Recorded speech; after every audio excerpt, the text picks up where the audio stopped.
perspective with those two countries is getting sharper. I came to the podium and talked about that. And that's a worry not just for the people of Ukraine, it's a worry for the people of the Middle East. And Iran that can avail itself of Russian military capabilities would make it more lethal and more dangerous in the region. We did talk about the fact that we had evidence that North Korea was shipping, at the very least, artillery shells to the Wagner Group. We still believe that that occurred. I don't have any additional shipments of things to speak to. But again, I think it speaks volumes to your question about inventory. And I couldn't give you a rundown of Russian inventory on any given type of system. But they have gone through thousands of missiles and most likely millions of artillery shells. They have lost easily tens of thousands of troops and probably north of 100,000 in terms of killed and wounded. So this has not been a fight Mr. Putin has had without cost to his country and to his coffers. And so he continually wants to reach out for more help internationally. That's what we're seeing with Iran. So we saw with North Korea, and there's no question that's what we're seeing in his interest in talking to President Xi. But we know that this war has had an effect on his inventory, and we also know, Jonathan, that the sanctions and export controls have had an effect on him, particularly when it comes to cruise missiles. That his ability to restock cruise missiles out of the inventory has been curtailed by the fact that he can't get some of the microelectronics because of the economic steps that this administration has taken to kind of curb his war-making machine. So this is a guy, for all the ballyhoo going to Mariupol, I mean, this is a guy who has to know that his military is way underperforming and overspending in terms of its ability, its resource ability. Justin, thanks. I wanted to follow on Ed's last question. You guys have obviously made this concerted effort to, ahead of the visit of the Taiwanese president, sort of downplay it as not uncommon, not intended as a provocation. Not downplaying. It's true. It's not uncommon. They have happened before. It's not about downplaying. It's about being factual. All right. Well, there has been this sort of concerted effort, and my question is that does that not sort of tacitly acknowledge concern within the administration that China may overreact, or I assume you think it was an overreaction to this visit, and I was wondering if you can play out to some extent what that level of concern is and how the U.S. would react if we see, a Pelosi redux in how they interpret this. There's no reason for China to overreact. Heck, there's no reason for them to react. I mean, this is something that, as I said, is commonplace and has happened before, will likely happen again. It's personal. It's unofficial. There should be no reason for Beijing to react in any way to this. Again, business as usual here, and we did think it was important to provide that context in light of Mr. Xi's visit to Moscow and all the media attention that is getting, as well as in the context of how they reacted to Speaker Pelosi's. No apologies there at all. We felt that this was important context to be out there, and so we put it out there. But is it because you are concerned about the Chinese reaction? It's one thing to say, yeah, we hope they don't react anyway. It's another to be like, they really shouldn't. We just felt it was important to put it in proper context. Thanks a lot, Karine. Right over here, John. Yeah, that's a big room. I have to keep up with her fingers. The war in Ukraine's been going on for over a year now. Is it the U.S. position that during the course of all of that time that China has not provided any lethal weaponry to Russia? We have seen that through some Chinese companies, there may have been dual-use items that have gone, but we haven't seen any confirmation or indication that the Chinese have provided lethal weapons, lethal capabilities to the Russian Ministry of Defense throughout this conflict. They have not done that. And obviously, as I said yesterday, we don't think it's in their best interest to do that. And quite frankly, it would be inconsistent with so many of the things that President Xi has said that he wants to see as a result of this war in Ukraine, including their statements today. Why do you think that's the case? Why do you think that they have not done that yet? And do you think it has a lot to do with what President Biden has told President Xi, what EU leaders have told President Xi, and that is if they do so, they risk major sanctions being placed upon them by not only the U.S., but also by the EU, their two largest trading partners. I certainly can't speak for President Xi. That's well beyond my writ. What I would say is we have communicated privately to the Chinese, and you've heard Secretary Blinken talk about this. We've also said it publicly, that such a move would certainly involve consequences. But more importantly, we believe, and we've said this too, that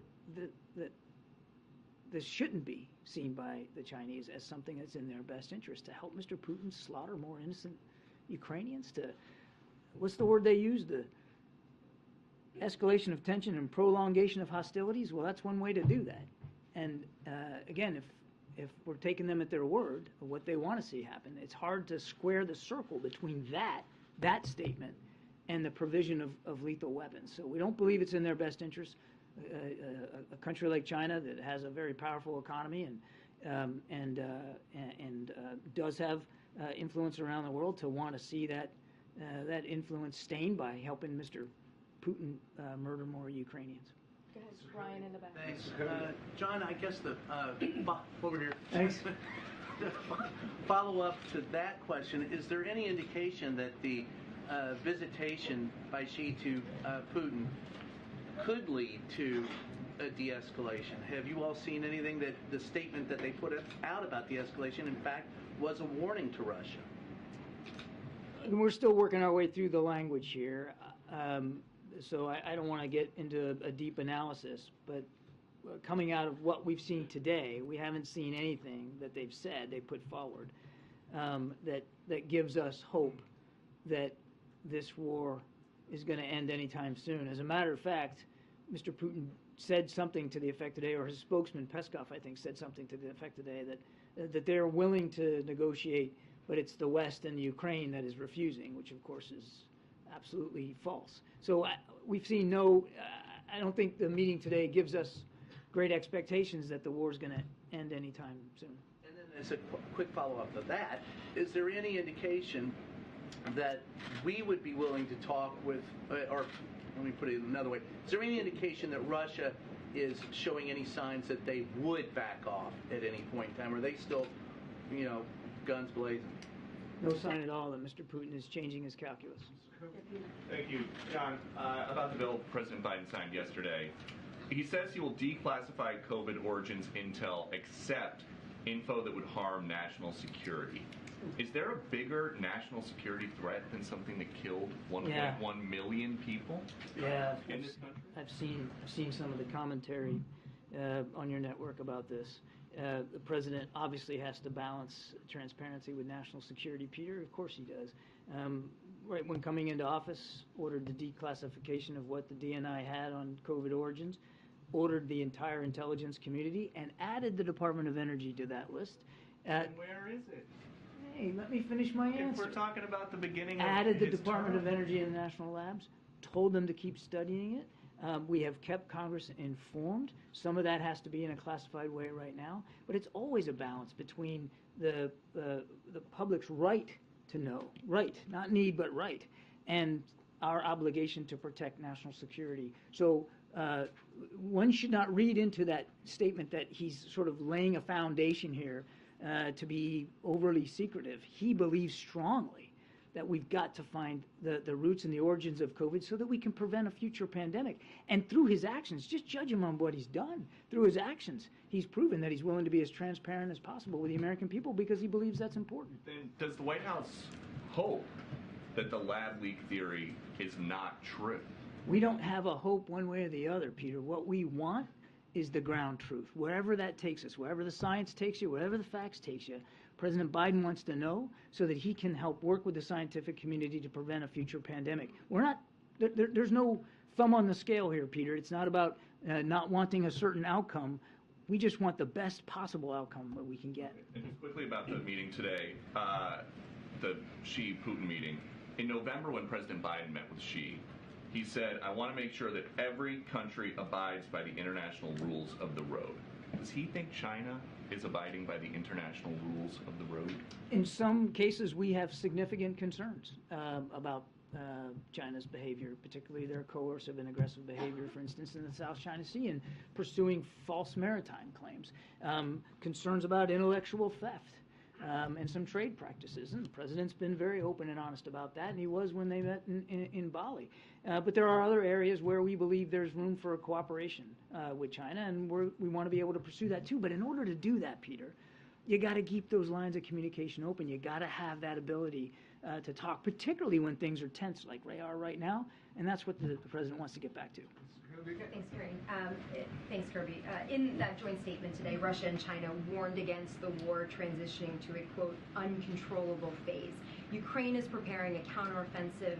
Does the U.S. see that part of the joint statement from Russia and China as a specific warning to Ukraine and the West? It's difficult to know what they mean by an uncontrollable phase. Certainly, we noted that language ourselves. I can't tell you for sure that we know exactly what they're referring to. I will not speak ever about future operations, particularly for the Ukrainians. That's for them to speak to, and I wouldn't get ahead of anything that they might or might not do. We do know that President Putin is making plans to go back on the offense. I mean, he's got Wagner continuing to throw literally human flesh into Bakhmut to try to take that town. And we have every expectation that he's going to plan for other offensive operations as the weather gets better. What we want to make sure we're doing, and we just announced another package yesterday, is that Ukraine is ready to defend themselves against those offensive operations, and if they choose to, be able to conduct offensive operations of their own. And to follow on that potential Ukrainian offensive, does Xi's support for Putin increase the stakes of any potential Ukrainian offensive? It would depend on what that support looked like. I mean, does his visit to Moscow? I think it's hard to get to there. I think it's hard to square that circle just by going to Moscow and proclaiming that they're dear friends. But if the tangible support changes, certainly if it changes in a lethal way, then obviously that would be additive to Russian military capabilities, which of course we would all have to take seriously. Thank you, Karine. And John, thanks for doing this on back-to-back days. Today marks the 100th day of the eco-protests along the Latin corridor in the Karabakh region between Armenia and Azerbaijan. So I've got two questions on that. First of all, what is the administration's position on the ongoing conflict? And does the U.S. view the presence of 2,000 Russian soldiers in the Karabakh region as a cause for concern? I would just, broadly speaking, what we've said before is we urge all sides here to de-escalate. We don't want to see any of this violence, and we want to see all sides take appropriate steps to de-escalate the tension and to stop the violence. But beyond that, I'm really not prepared to go today. And what about the Russian troop presence? I'm not prepared to go beyond that today. Thanks, Karine. Thanks, Kirby. I wanted to ask about the upcoming trip to Canada, and what does the president plan to bring up? Is he prepared to talk about the problems the Canadians are having at the northern border? But is he also concerned that Canada is behind on its contributions to NATO, especially as the war in Ukraine goes on? I think we're going to have more to talk about tomorrow on this, so I don't want to get too far ahead of where we are. Canada, as you know, is not only a neighbor to the north, but a NATO ally, and the President and Prime Minister Trudeau have a terrific relationship. He's looking forward to getting up there. There are a range of issues that you can imagine they'll talk about, everything from NORAD and modernization of NORAD capabilities, as well as, of course, I think, the military security and national security issues writ large, migration concerns, climate change. There'll be certainly issues of trade to discuss. There's a lot, but I think we'll have more to say about that tomorrow. Thank you, Karine. Mr. Kirby, Andy Linsky, Wall Street Journal. Yesterday when you were here, you were asked about Vice President Harris's trip to Africa, and you said that it's a trip that's about Africa. But it's also a part of the country, or part of the world, where the Chinese have been investing billions upon billions of dollars. Yeah. And can you talk at all about whether countering that influence is important at all to the administration? Our focus on the continent is, as I said yesterday, about the continent. And we're mindful, of course, of Chinese efforts to improve and deepen their involvement in Africa, Latin America, and elsewhere around the world. And one of the things that came out of the African Leaders Summit was a growing recognition that we perceived by African leaders, that they're beginning to realize that China's not really their friend. They get these loans, high interest, can't pay them. China says, hey, bills coming due, so I guess I'm going to take this and this and this from you. And that's starting to happen across the continent. And African leaders are beginning to see that China's interests in the region are purely selfish. As opposed to the United States, we are truly committed to trying to help our African friends deal with a spate of challenges: food insecurity, energy insecurity, both of which, by the way, have been drastically exacerbated by this war in Ukraine by Mr. Putin, contrary to what Foreign Minister Lavrov would say.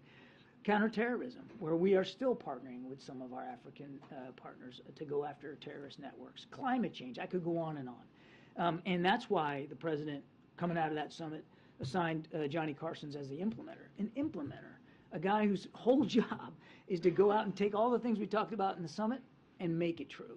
And part of that, of course, is going to be principal level travel, and the vice president will be having discussions with African leaders on all those issues when she travels, and she's very much looking forward to that. I have a follow-up on the African trip. In countering China's influence on the continent, is the vice president going to take on some of the human rights issues that are present in Ghana and Tanzania and in Zambia? Because that's something that we know that China does not do as a matter of policy. How is she going to negotiate that difficult position?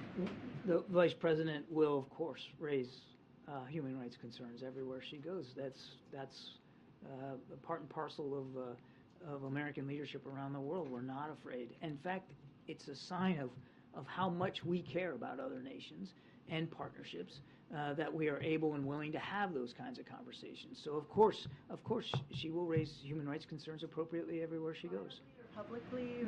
I won't get ahead of the vice president's meetings or how she's going to couch this, but of course that's part and parcel of every conversation that we have with foreign leaders around the world. It has to be. Can I follow up on something you just said about China's ability to be impartial? You just said if China can truly be impartial and Ukraine is on board for talks, is that something that the U.S. would support if Ukraine were interested in China-brokered talks? Nothing about Ukraine without Ukraine. If President Zelensky, if there's a path put forward that President Zelensky can get behind and that he believes will help lead to a just peace, as he refers to it, then he'll find no better friend in that effort than the United States.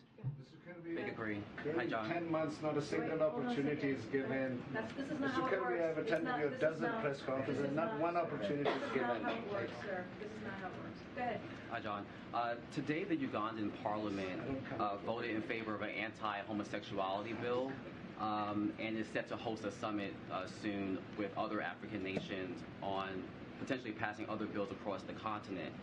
It's my understanding that Ambassador Thomas Greenfield spoke to the Ugandan president about this bill. I asked this question because sources tell me that Russia may be playing a major role in the influence of this larger anti-LGBTQ movement and is using it as a wedge between the U.S. and Africa.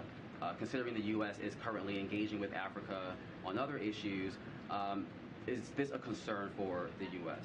Oh, of course it is. I mean, and President Biden has been nothing but consistent about his foundational belief in human rights, and LGBTQ plus rights are human rights. And we, again, back to the earlier question, are never going to shy away, be bashful about speaking up for those rights and for individuals to live as they deem fit, as they want to live. And that's something that's a core part of our foreign policy, and it will remain so. Go ahead in the back. Go ahead. To follow up on what you said yesterday on Iraq, on the anniversary, is there a message for some of us who are actually there and remember, to the families, the 4,300 that lost their lives, the 35,000 injured, and the 2.5 million that served? And then second, Japan is hosting the upcoming G7 in Hiroshima. The Japanese Prime Minister is currently in Ukraine. This is a big step for Japan. Are there some ways that Japan holds the largest number of U.S. military in the world, and as a partner, what role do you think they can play, especially with the upcoming summit, to be part of the partnership going forward? And then finally, the Japanese are the biggest partner. They've never had an interview with the president yet, so hopefully before the summit, if that can be worked out. Thank you. Maybe before the end of the briefing. I will defer to Karine on issues of interviews with the president. That's your job, not mine. Look, on your second issue, I think you saw Mr. Sullivan put out a short tweet about this. We welcome the Prime Minister's visit to Kyiv. It's another example of just how strongly Japan is standing up with the rest of the international community to support Ukraine.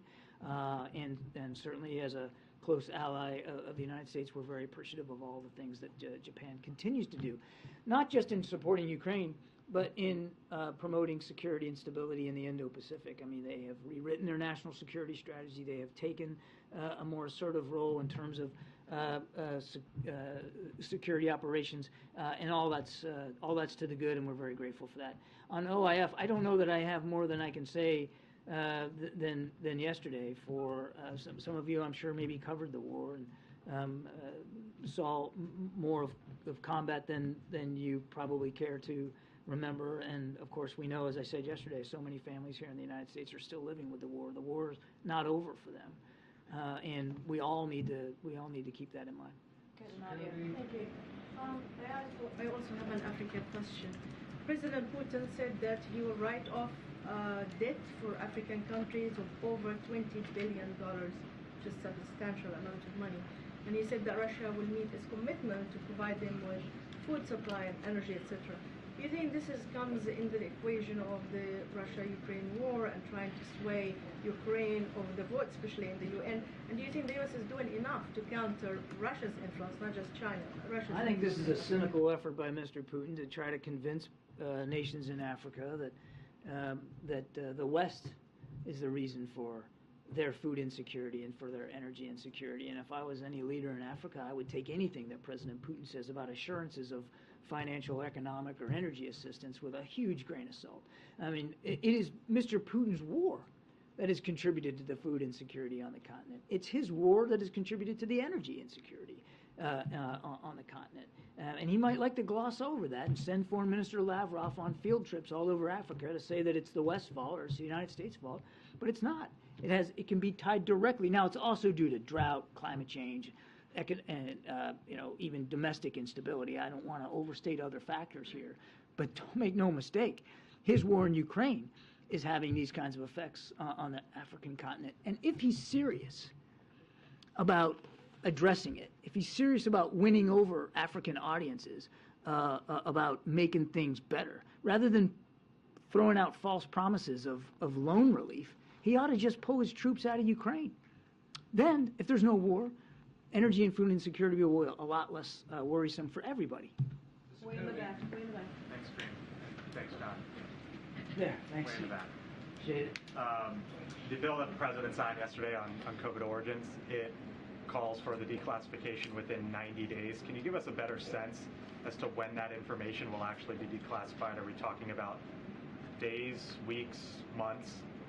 I can't give you a date certain right now. I mean, he just signed this yesterday. We're mindful of what the legislation says in terms of the 90-day time frame. We'll work on this as diligently as we have been working on it, and we'll be fully transparent with the American people, again, appropriately to our own national security concerns, but I couldn't give you a date certain on the calendar. When it's out there, people will be able to see it for themselves and form their own opinion. At this point, has the president formed an opinion as to what he thinks happened? No, he has not. Nor would he. Why would he? He wouldn't form an opinion before he has access to, more and more intelligence about what happened. I'll tell you what he has formed an opinion on, and that is that it's important that we get to the roots of it so that we can prevent another pandemic, and that that scientific research labs who do important work also know that they need to be as accountable and transparent as they can be with the research that they're conducting. That he has formed a strong opinion on, but he's made no conclusions, nor would he until more information is available. Thank you, Admiral. Appreciate it. In the back here. Thank you. I'd like if I may, okay, if I may turn your attention to Nicaragua, sir. Nicaragua. Okay, Nicaragua is my question. Okay, So you may know that Daniel Ortega recently threw into prison Bishop Rolando Alvarez, well-known, well-respected bishop throughout the world, but in Nicaragua, that's where he was bishop. He was thrown in prison for 26 years on trumped-up charges. The question one, are you aware of any efforts the U.S. is making to free Rolando Alvarez, the bishop? I'm gonna have to take the question and get back to you, sir. I'm not tracking that particular case. Would the Biden administration have any message for the Ortega regime that continues to persecute Catholics in that country? We have been clear and consistent with nations all over the world about the importance of religious freedom and proper human rights and civil rights for not only their citizens, but certainly for ours as they travel abroad. But I don't have any more specific on that. Okay, two more. Yeah, thanks. Admiral, you talked about how Russia's forces are going through ammunition, going through personnel. We've seen reports about them increasing the draft to get more soldiers. At what point do they start running out of ammunition? I mean, do you have an assessment on how long they can continue what they're doing before either someone resupplies them or they have to? I think you can see in his own efforts, right, to hire Wagner, and for Wagner and Mr. Prigozhin actually bragging about going to prisons and getting more convicts. I think you can see it in what they're doing in Bakhmut. I think you can see it in their outreach to Iran, and now trying to forge some sort of transactional relationship where Iran actually gets access to Russian military capabilities. I can see it, the outreach to North Korea for artillery, and of course this meeting in Moscow, which, make no mistake, Mr. Putin was hoping would lead to additional support from China. You can see it in what Mr. Putin is doing. The fact that he goes to Mariupol on the eve of President Xi's visit, what is that other than trying to cast some sort of signal that he's large and in charge there, and that President Xi should take note of that? You can see in what Mr. Putin is doing that he knows he's having resource difficulties because of what he's blown through over the last year in terms of actual ammunition and missiles, the tanks and aircraft he's lost, and absolutely the soldiers that he has literally thrown into a meat grinder and continues to do so. By his own actions, you can see very well that he knows that he's got shortage issues and he's trying to overcome them. And that's another reason why, quite frankly, we don't want to see a ceasefire right now. Because a ceasefire right now, freezing the lines where they are, basically gives him the time and space he needs to try to re-equip, to reman, to make up for that resource expenditure. You quantify the ammunition issue, or do you choose not to in front of the world? I choose not to in front of the world. Okay, last question. Thank you. Two, if I may. On this U.S. claim to have intelligence that China has been considering providing lethal aid to the Russians, and without expecting you to divulge classified information here, can you at least say that you have any insights or some window onto what kind of lethal aid the Chinese have been considering providing? No, I'm not going to go there, James. You don't know? I'm not going to go there. My second question. I want to draw on your long experience in the Navy and in the national security apparatus. You've served, I don't know how many administrations. How many administrations? Well, over the course of my entire Navy career? Oh, gosh, I don't know. 6 or 7, probably. So I wonder if you could share with us any observations you might have as to the current Commander-in-Chief, and whether you observe anything distinct or unique about how he approaches the central business of the presidency, which is decision-making. James, I don't know that that's a fair question for me. I'm just a guy talking for the NSC up here. But look, I didn't know the president before I took this job, but I've since got a chance to get to know him, and I'll tell you, his fine feel and touch, particularly on issues of foreign policy and national security, is very, very distinct, and he asks great questions. There's not a single engagement that I've ever had with him where he wasn't pushing and pressing and wanting more detail and wanting a deeper level of context. He thinks these things through carefully, and I can tell you this I know for sure, certainly, because of my job at the Pentagon too before I came here, that when it comes to putting America's men and women in uniform in harm's way, you won't find another Commander-in-Chief who thinks more carefully, deliberately, and consciously about that than President Biden. Thanks, everybody. Appreciate it. Thank you. Thanks, John. All right. Thanks, Admiral. Okay. I know folks have to gather at like 4:15, so we'll try to do this super quick. As you just heard from the President earlier this afternoon, this administration is taking historic action to protect our nation's most cherished landscapes. Today, President Biden established 2 new national monuments, the Awikau-May National Monument in Nevada, also known as the Spirit Mountain, and the Kastner Range National Monument in Texas. Monument in Texas. Together, these new monuments protect our over 500,000 acres of public lands that honor a tribal site and our military veterans. In addition, the President directed the Secretary of Commerce to consider initiating a new National Marine Sanctuary designation to protect all U.S. waters around the Pacific remote island. These actions continue to deliver on the most ambitious land and water conservation agenda in American history. In his first year in office, President Biden has protected more lands and waters than any president since JFK. Over the last 2 years, he has secured the largest investment in climate, environmental justice, and conservation ever. And he has put the entire U.S. Arctic Ocean off limits to new oil and gas development. President Biden's aggressive climate agenda could not come at a more important time. Yesterday, the United Nations issued a sobering report on the state of our climate, underscoring the critical importance of President Biden's climate leadership at home and also abroad. Now, remember, when President Biden came into office, he talked about how climate change was one of the most important crises that we needed to address.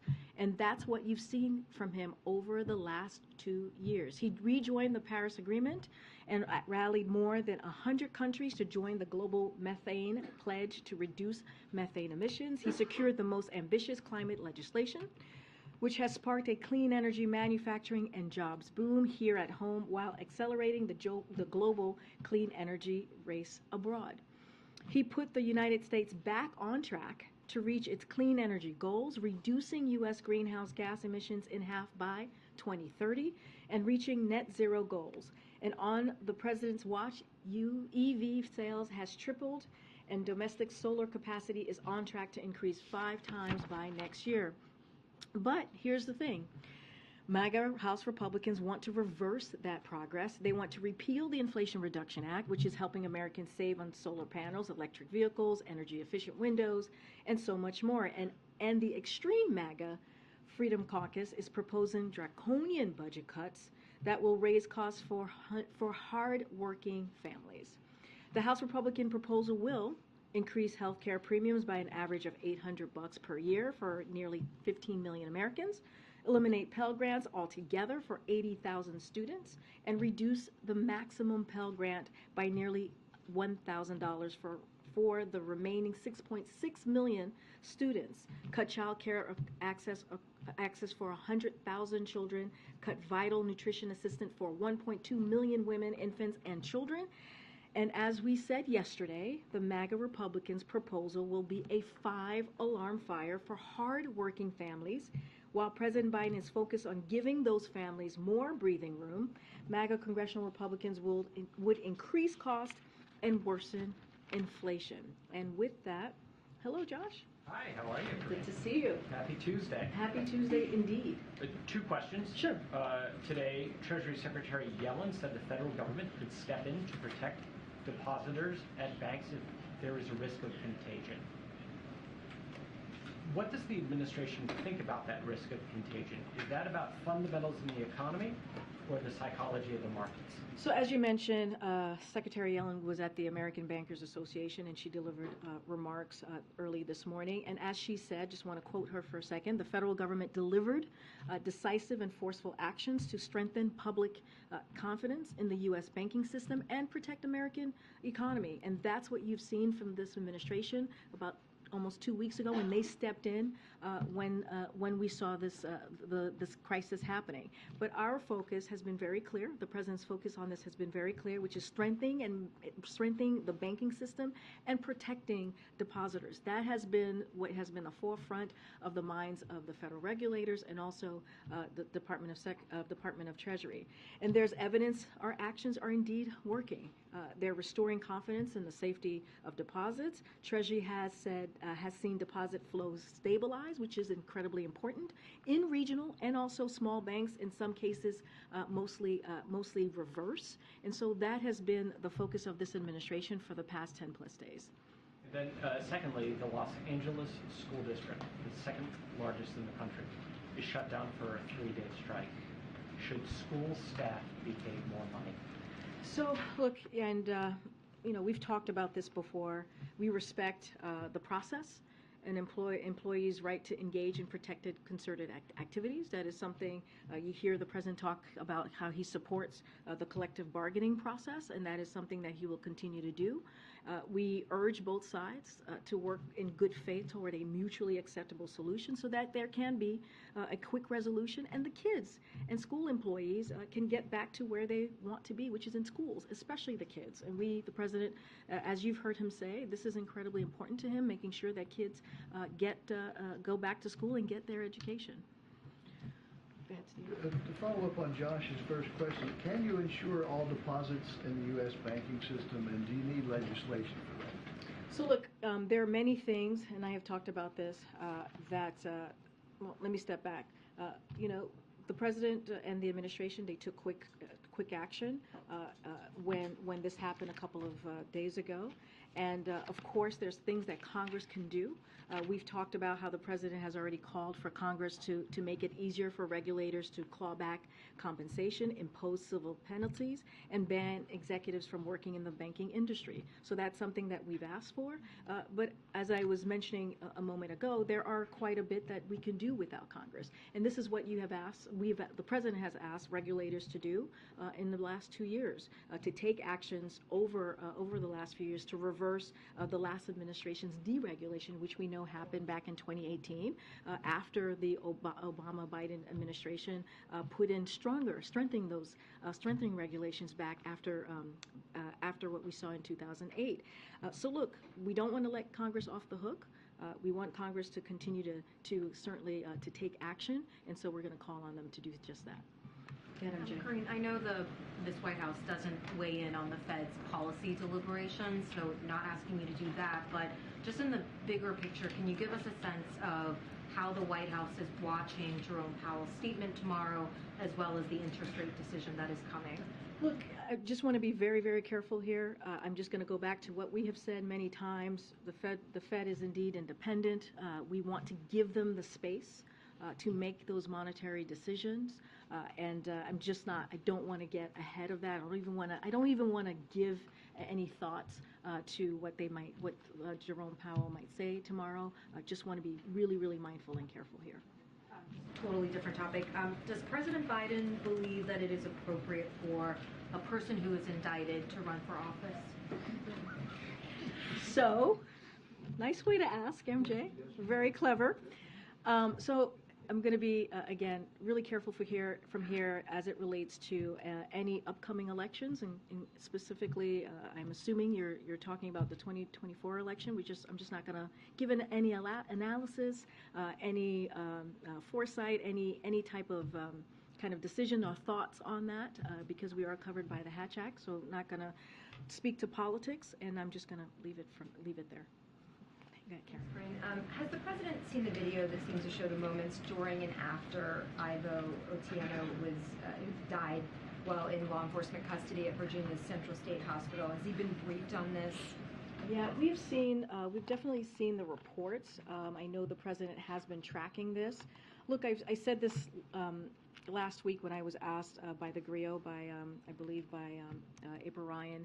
Our hearts certainly go out to the family on this devastating event that occurred.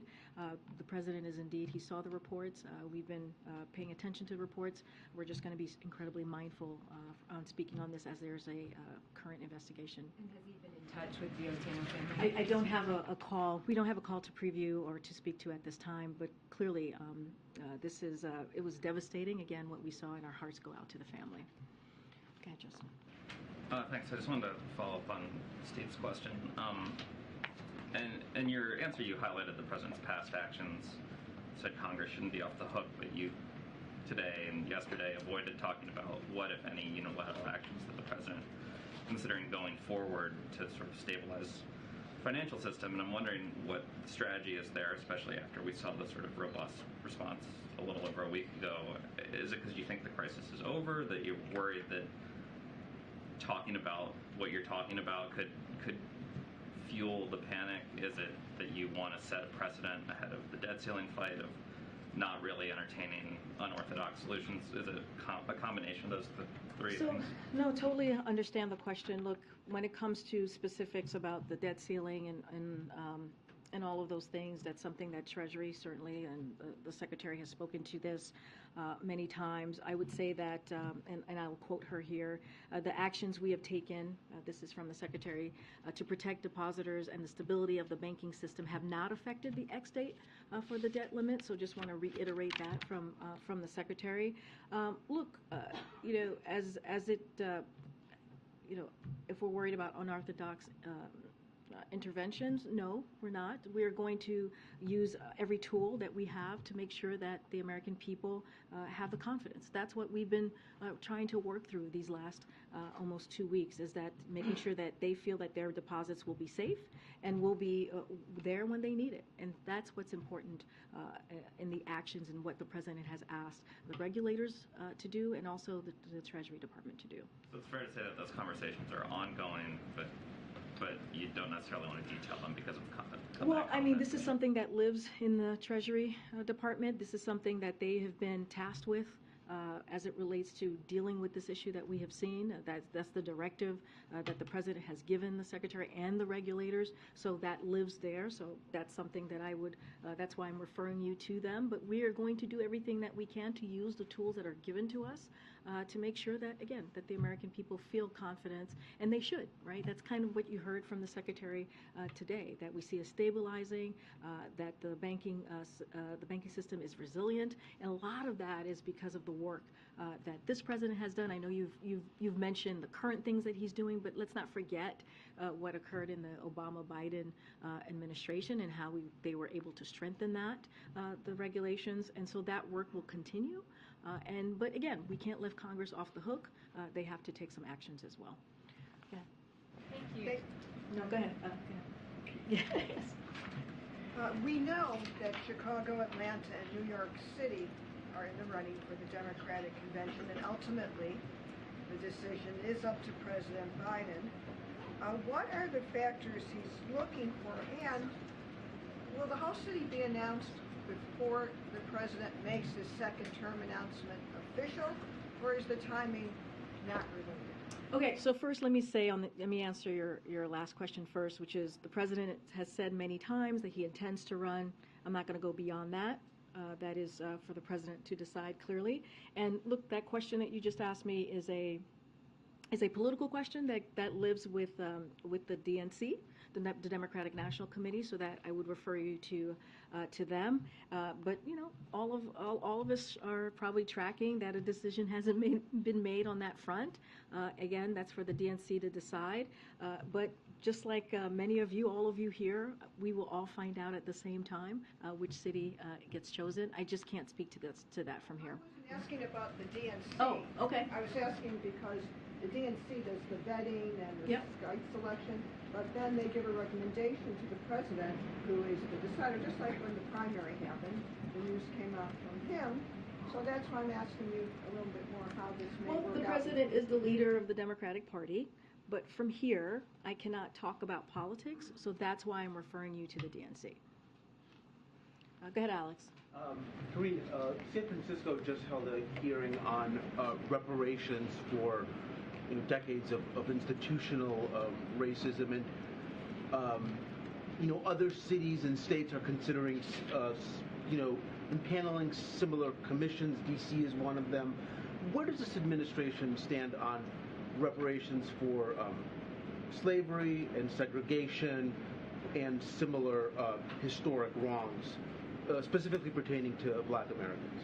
So look, we understand that there's a legislation on the Hill currently on the study of reparations, and we think Congress is the appropriate venue for consideration on such action, and so we're going to leave it there for Congress to decide to let them go through their process that they're taking at this moment. But I would lay out and speak to what the president has done over the last 2 years. When he came into office, he talked about the different crises that this country is dealing with, and one of them was racial equity and racial equality, and fighting for that for communities like the Black community. And one of the things that he did straight away in the beginning of his administration, is he signed an executive order that made sure that across the government that we had an approach that dealt with inequality, that made sure that political appointees in those agencies put that equality lens as they were moving forward with dealing with policy. And so that's important in really getting to the root of that issue. Clearly, that's on the federal level, and just last month he issued a second order reaffirming the administration's commitment to deliver on that equity. So the president has shown his commitment. He's spoken to this issue that in particular the Black community has to deal with for generations upon generations. So he is going to continue to lift that up. But as it relates to the legislation, we want to leave that in the hands of Congress. Okay, Courtney. Thanks, Karine. I wanted to ask about the Supreme Court. The American Bar Association passed a resolution urging the Supreme Court justices to agree to an ethics code, given how consequential their decisions have been over the last year, and there are bills in Congress considering this. What's the president's position on a mandatory code of ethics for the highest court? So I'm just not going to speak to that from here. That is something for SCOTUS to work through and to speak to. I'm just not going to make a comment from here about that. Okay, Steve. Thanks, Karine. When the Taoiseach was here, the president said he looked forward to going to Ireland to celebrate the Good Friday Agreement. The actual anniversary is less than 3 weeks away. Can you give us a sense of where things are in the planning for this trip and when we might get a formal announcement of it? It's a good question. And so, I don't have anything more to share. Any plans to go to Northern Ireland and the Republic to acknowledge the anniversary of a Good Friday Accord. The President said he looks forward to doing that, but we're still in process of hammering out what those details will be. And as soon as we have more information, we'll certainly share that, understanding that that's 3 weeks away. But as the President said, he's looking forward to it. Hi. Are you new to the room? Yes, Ali Rafa with NBC. Nice to meet you. Nice to meet you too. Earlier this month, President Biden said he spoke with the family of Senate Minority Leader Mitch McConnell after his fall.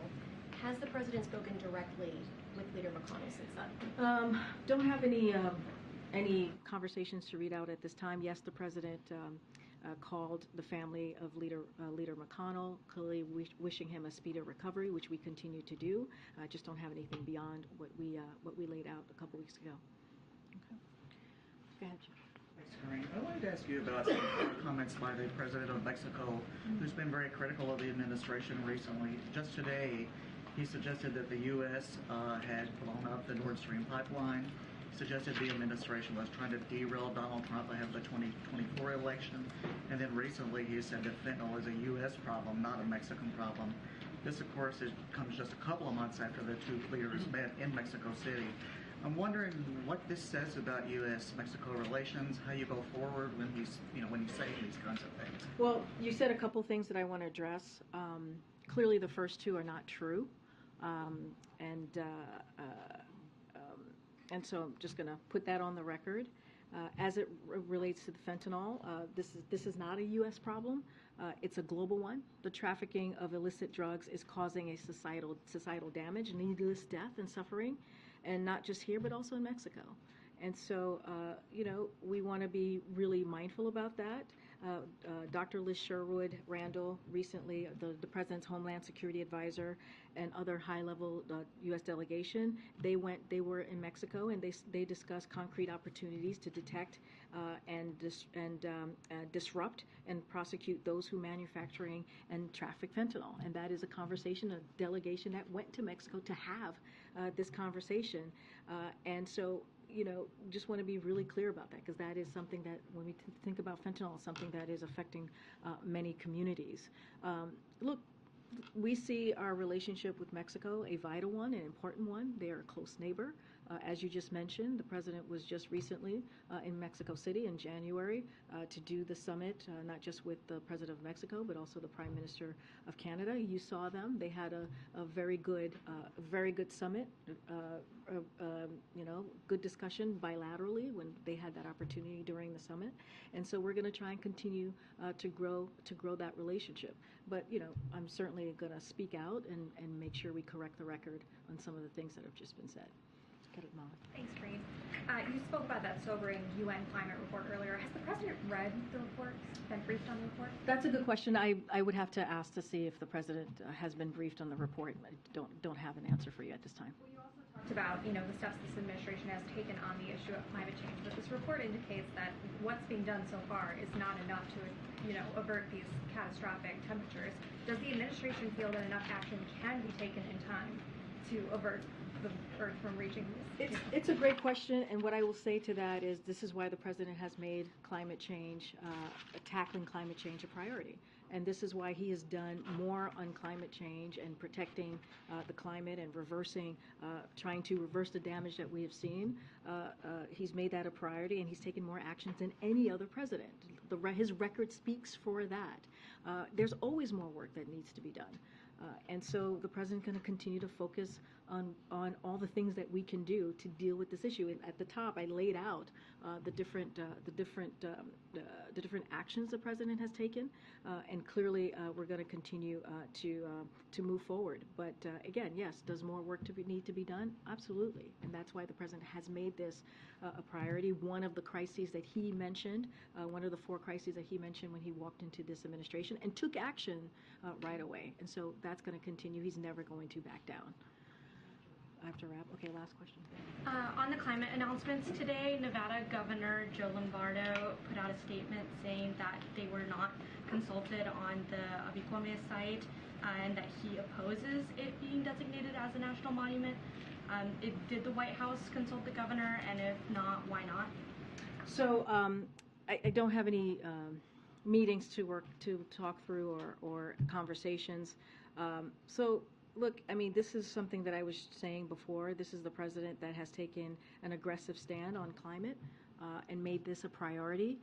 This is the most engaged, when you think about the engagement that we have seen on this issue, is it important because there's still much more that needs to be done to tackle this climate crisis. And so we're going to continue to do the work. I can't speak to any conversation that has been had with the governor, but I can say that the president is tackling the climate crisis as a priority, and we're doing the work like no other president has done, and so we're going to continue to move forward on doing that. Does the president usually consult governors on these kinds of decisions? The president and his Office of Intergovernmental Affairs, which deals with the governors and deals with mayors and also local elected officials, is in constant communications into your question with governors. I just don't have a readout to give you on that particular conversation or engagement. All right, everybody. I'll see you tomorrow. Thanks, Karine.